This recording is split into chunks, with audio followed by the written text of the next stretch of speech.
Dear audience, আসসালামু আলাইকুম। Dear audience, বরাবরের মতো আজকেও আপনাদের মাঝে খুবই ইম্পর্টেন্ট একটি টাইমিং ভিডিও নিয়ে আবারও আপনাদের সামনে হাজির হলাম। তো ডিয়ার অডিয়েন্স, আজকে আমি আপনাদেরকে দেখাবো ব্রাদার KE438F এই মডেলের ভার্টেক্স সুইং মেশিনের লয়ার শেপ এমনকি লয়ার শেপ অ্যাসেম্বলি কীভাবে সেটিং করবেন A to Z ফুল ধারণা আজকে আমি আমার এই ভিডিওতে আপনাদেরকে দিয়ে দেবো।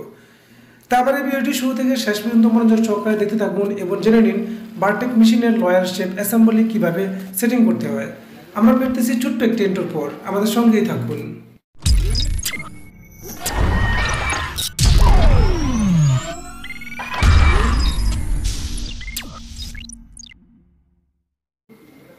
Welcome back dear audience.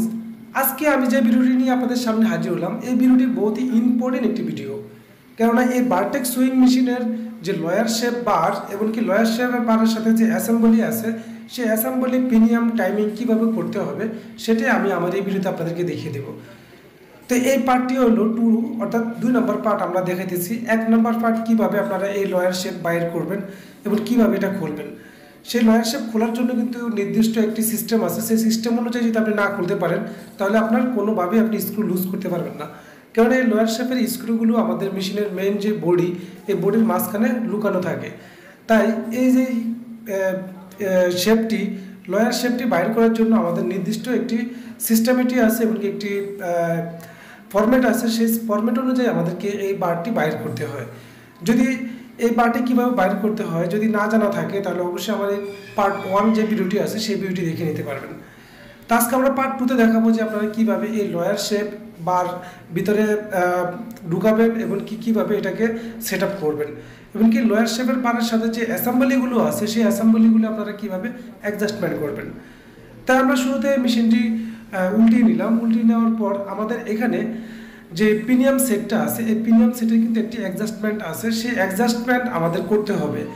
এই জন্য আমাদের বারের যেই সাইডে 3টি মার্ক আছে, কাটিং যেই 3টি মার্ক চিহ্ন দেওয়া আছে, এই মার্ক চিহ্নওয়ালা বারের সাইডটি যাবে হলো আমাদের ভার্টেক্স মেশিনের পিছনের অংশে অর্থাৎ পিনিয়ামের অংশে।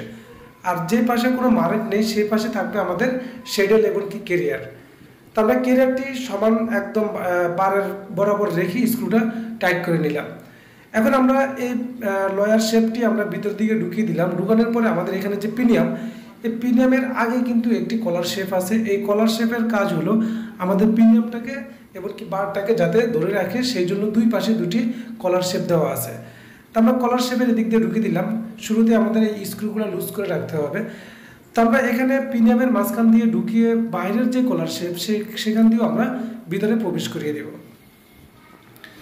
তো ডিয়ার অডিয়েন্স, সম্পূর্ণ ভিতরে প্রবেশ করার পর আমরা বাইরে থেকে পুরোপুরি চাপ দিয়ে ভিতর দিকে ঢুকিয়ে দিব। যতটুকু ঢুকে আমরা এতটুকু ভিতরে ঢুকাবো।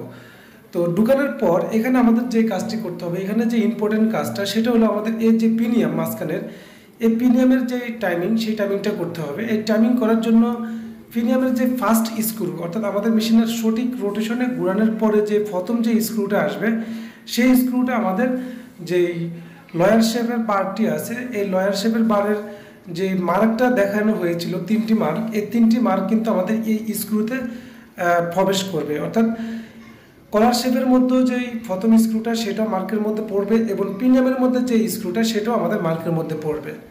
তো ডিয়ার অডিয়েন্স, এখন আমরা কি করলাম, আমাদের শেপের যে শেপটা আছে সেই শেপটা হালকা ঘুরাবো এবং আমাদের পিনিয়ামের যে প্রথম যে স্ক্রুটা, এই স্ক্রুটা আমরা বাইর করে নিব। 3 মিলি এল কি স্ক্রুটা বাইর করার পর আমরা বাইরের থেকে যদি লক্ষ্য করি, ভিতরের সাইড থেকে আমরা বারটি যদি ঘুরাই তাহলে সেক্ষেত্রে আপনারা দেখতে পাবেন যে শেপের যে মার্ক চিহ্নটি সেই চিহ্নটি দেখা যাবে।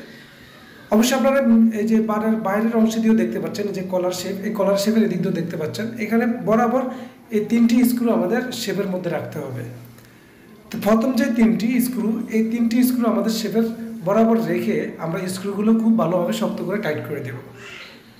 তো ডিয়ার অডিয়েন্স, পিনিয়ামের স্ক্রুগুলো আমাদেরকে আগে টাইট করতে হবে, কেননা আমাদের এই পিনিয়ামটা কিন্তু আরও ভিতর দিকে ঢুকবে। তো আমরা স্ক্রুগুলো টাইট করার পর এখন আমরা বারটাকে বাইরে থেকে আরেকটু ভিতর দিকে যখন ধাক্কা দিব তখন সেই ক্ষেত্রে এই পিনিয়ামটা আরেকটু ভিতর দিকে চলে যাবে। এখন আপনারা দেখতে পাচ্ছেন যে আমাদের যে পিনিয়াম, এই পিনিয়ামের স্ক্রুগুলো আমাদের অলরেডি শেপের অর্ধেক ভিতরে চলে গেছে আর অর্ধেক বাইরে আছে। তো আপনাদের যদি বুঝতে অসুবিধা হয়ে থাকে তাহলে অবশ্যই আমার এই ভিডিওর নিচে কমেন্ট বক্সে কমেন্ট করে দেবেন।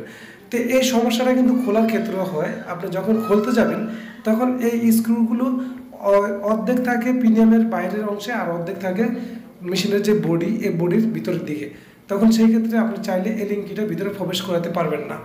আপনারা চাইলে কলার শেপের স্ক্রুগুলো লুজ করতে পারবেন, কিন্তু পিনিয়ামের যে স্ক্রুগুলো আছে সেগুলো লুজ করতে পারবেন না। এই জন্য আমার প্রথম পার্টের যে ভিডিওটি আছে সেই ভিডিওটি আপনারা চাইলে দেখে নিতে পারেন কীভাবে লয়ার শেপের বারটি বাইর করতে হয়। তো আমি প্রথম পার্টের ভিডিওটি এই ভিডিওর আই বাটন এমনকি ডিসক্রিপশন বক্সে লিঙ্ক দিয়ে দিব, আপনারা চাইলে সেখান থেকে দেখে নিতে পারবেন। তো ডিয়ার অডিয়েন্স, এখন আমরা পিনিয়াম যে সিস্টেমে আমরা স্ক্রুগুলো টাইট করেছিলাম, ঠিক কলার শেপের স্ক্রুগুলো আমরা সেভাবে টাইট করতে হবে। তো এখানে আমাদের স্ক্রুগুলো একদম সোজাসুজি রাখতে হবে। তিনটা স্ক্রু, ফার্স্ট স্ক্রু এবং কি লাস্ট স্ক্রু, দুইটা স্ক্রু আমাদের একদম বরাবর সোজাসুজি থাকতে হবে। অর্থাৎ আমাদের পিনিয়ামের যেভাবে আমরা স্ক্রুগুলো লাগিয়েছিলাম, প্রথম স্ক্রুটা আমরা শেপের মার্কের মধ্যে লাগিয়েছিলাম এবং কি দ্বিতীয় স্ক্রুটা মার্ক ছাড়া লাগিয়েছিলাম। সেই ক্ষেত্রে আমাদের লেফট সাইড এবং রাইট সাইডে যে কলার এবং কি যে সাপোর্টিং দেওয়া আছে সেখান থেকেও কিন্তু আমাদের এখানে কিন্তু বেয়ারিং আছে, সেই বেয়ারিংয়ের মাঝখান থেকে কিন্তু এই শেপগুলো লয়ার শেপের সাথে আটকানো। তো আমরা এই স্ক্রুগুলোও ঠিক লয়ার শেপের যে এই মার্কের মধ্যে প্রথম স্ক্রুটা রাখবো এবং কি দ্বিতীয় স্ক্রুটা আমরা মার্কের বাইরে রাখবো। রাখার পর আমরা এই স্ক্রুগুলো খুব সুন্দরভাবে শক্ত করে টাইট করে দেব। টাইট হয়ে গেলে এখন আমাদেরকে যে কাজ করতে হবে, এই পিনিয়ামের মধ্যে গ্রিজ করতে হবে। যদি আমরা এই গ্রিজ না দিই তাহলে সেই ক্ষেত্রে এই মেশিনের ইরর চলে আসতে পারে, গ্রিজ অ্যালার্ম চলে আসতে পারে। এই জন্য আমরা এই মেশিনে গ্রিজ দিব এবং কি গ্রিজ দেওয়ার যে নিয়মটা সেটাও আপনাদেরকে বলে দিব। তো আমাদের যে লয়ার শেপ, এই লয়ার শেপের যে বারটি, এই বারটি যখন স্ক্রুগুলো টাইট হয়ে যাবে, হওয়ার পর এখন নিচে থেকে যে একটি পাতলা টিন দেওয়া আছে, এই টিনের মাধ্যমে কিন্তু আমরা এখানে গ্রিজ করব এবং কি গ্রিজ দিব।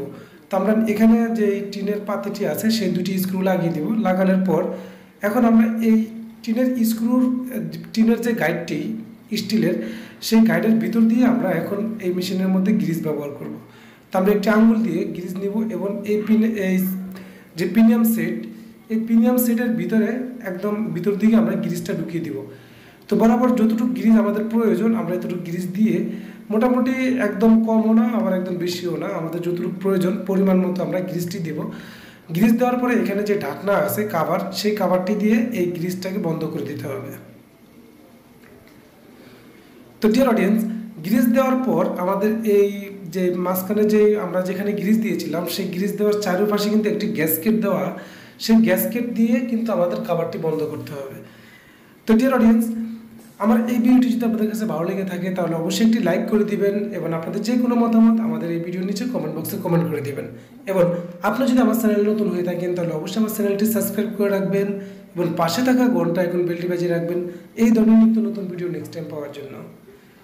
তো ডিয়ার অডিয়েন্স, আমরা এই নিচে যে টিনটা আছে সেই টিনটা লাগিয়ে নিলাম, অর্থাৎ যে কাভারটি সেই কাভারটি লাগিয়ে নিলাম। কাভার লাগানোর পর আমাদেরকে যে কাজটি করতে হবে, আমাদের যে কানেক্টিংয়ের নিচে কিন্তু আরেকটা পার্ট আছে, সেই কাভারের মধ্যে কিন্তু আমাদেরকে অয়েল দিতে হবে।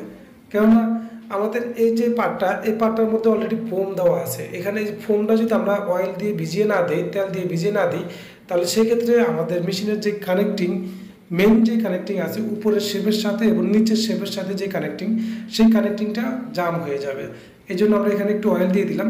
অয়েল দেওয়ার পর আমরা এটাকে মেশিনের রোটেশন ঘুরিয়ে কানেক্টিংটাকে উপরে নিয়ে তারপরে এই কাভারটি আমরা লাগিয়ে দিব। তো ডিয়ার অডিয়েন্স, আমাদের এই ভিডিওর প্রথম পার্টটি যদি দেখতে হয় তাহলে অবশ্যই আমার এই ভিডিও ডিসক্রিপশন বক্সে লিঙ্ক দেওয়া থাকবে, সেখান থেকে লিঙ্ক চাপ দিয়ে আপনারা প্রথম পার্টটি দেখে নিতে পারবেন কিভাবে আপনারা এই লয়ার শেপটি বাইর করবেন। এখন আমরা আপনাদেরকে দেখাচ্ছি কিভাবে এই লয়ার শেপটি আপনারা অ্যাসেম্বলি সেটিং করবেন। তো আমরা যে নিয়মে দেখিয়েছি এই নিয়মে যদি আপনি অ্যাসেম্বলি সেটিং করেন তাহলে সেই ক্ষেত্রে আপনাদের মেশিনে আশা করি কোনো সমস্যা থাকবে না। তো ডিয়ার অডিয়েন্স, আমার এই ভিডিওটি যদি আপনাদের কাছে ভালো লেগে থাকে তাহলে অবশ্যই একটি লাইক করে দিবেন। আর আপনারা এই কোন ধরনের ভিডিও চান এবং কি সমস্যার ভিডিও চান, সেই সমস্যাগুলো আপনারা আমাদের এই ভিডিওর কমেন্ট বক্সে কমেন্ট করে দিতে পারেন। এবং আপনি যদি আমার চ্যানেলে নতুন হয়ে থাকেন তাহলে অবশ্যই আমার চ্যানেলটি সাবস্ক্রাইব করে রাখবেন এবং পাশে থাকা ঘন্টা আইকন বেলটি বাজিয়ে রাখবেন এই ধরনের নিত্য নতুন ভিডিও নেক্সট টাইম পাওয়ার জন্য। তো ডিয়ার অডিয়েন্স, এখন দেখতে পাচ্ছেন আমাদের মেশিনে কিন্তু কোনো শব্দ নেই, একদম সাউন্ড কম হয়ে গেছে। এত নিখুঁতভাবে মেশিনটা চলতেছে, কোনো সাউন্ড নেই, যেহেতু আমরা মেশিনে গ্রিজ ব্যবহার করেছি এই জন্য। তো আজকে এ পর্যন্তই, দেখা করবো পরবর্তী কোনো এক ভিডিও নিয়ে। সে পর্যন্ত আপনারা সকলে ভালো থাকুন, সুস্থ থাকুন, এই কামনা আজকের মতো বিদায়। আল্লাহ হাফেজ।